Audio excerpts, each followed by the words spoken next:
the Australians out there, having a look at what Clif High is saying in respect of his latest report in Australia. There's quite a bit in there. Just before we move on though, I should mention that you can buy your own copy of this. It's a 45-page report. It does a fantastic job. It costs $15 if you go to halfpasthuman.com. Okay, so just a quick overview of what he's saying. This is the first thing in relation to real estate. He says that the data sets have the Australian housing market showing its age and sad condition over the first few weeks of the new year, as several impacts are forecast to be felt from monetary mistakes, political turmoil related to construction, and international censure or criticism also related to corruption and bribery. He also has, he says the Australian real estate crisis is showing as moving into political instability as the corruption scandals escalate and the dirty details come out involving banks. So it looks like there might be some political issues coming up for us. He also says that our Australian banking system will become under strain, and he suggests that the sets indicate that the Australian banking system will not be providing funding, as there will be strains to the system such that real estate goes wonky just when anticipated foreign investment should be driving prices upwards. And we'll talk about the foreign investment in a minute. They're also describing a Herculean effort to repair the broken system of real estate financing, so something to do with real estate financing. Okay, next section is the economy. He says that Australia will be impacted by a global currency crisis predicted to occur around February 2017, and by mid-year or just a little later, I think he says August, the Australian mainstream press is going to start talking about our economy going into depression.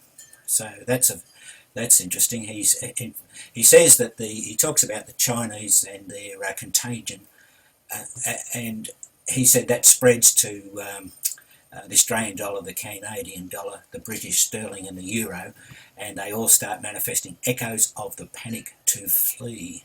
So you can work with that as you will. He says these sets are also pointing out devaluations that will be slicing wealth away from the populations affected. So again, make it up as you will. Let's move on down. The Australian dollar will falter as a result of the currency crisis, but longer term Australia will benefit as the result of a significant discovery in the Antarctica, that should read, and on the northwest coast of Australia.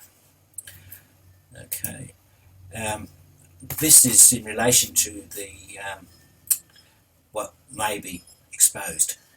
You'll see it's already been covered. Shock claims massive ancient civilization lies frozen deep beneath the Antarctic ice. People have been called conspiracy theorists for saying that in the past, but interestingly, that's what we expect that will be announced. Mind you, they've probably taken all the good stuff away.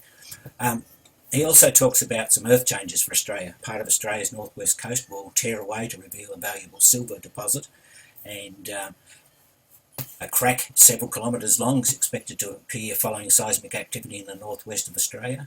He also talks about deep caves that will be discovered on an uninhabited coast of Australia. He talks about earthquakes and undersea earthquakes increasing over the next 5 years. And he also mentions extreme weather, including Australia gets hit by weather conditions that had not been forecast to be a problem for the USA military deep state installations being hosted by Australia. So I'm thinking that would be Pine Gap.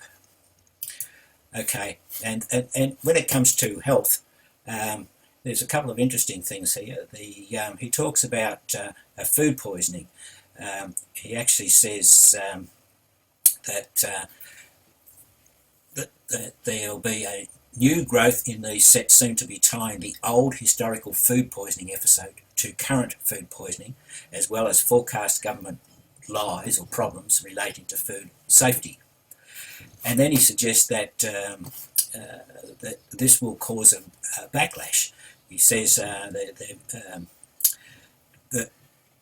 The last sets are supported by many sets going to international imports, as well as suggesting that widespread illnesses, once thought to be viral or bacterial, that are described as having been part of the Australian health landscape for years, are going to be put into a new light as the Officialton problems come to public attention. Now, I don't understand what he would say, what health problem has been part of the Australian health landscape that would be as a result of viruses or bacteria, but nevertheless, that's in there. And then the last thing he mentions is food shortages that will be temporary, but the wording he says is the sets suggest that Australia, maybe New Zealand, are going to be extinction essential as regards to food crops, albeit only temporarily.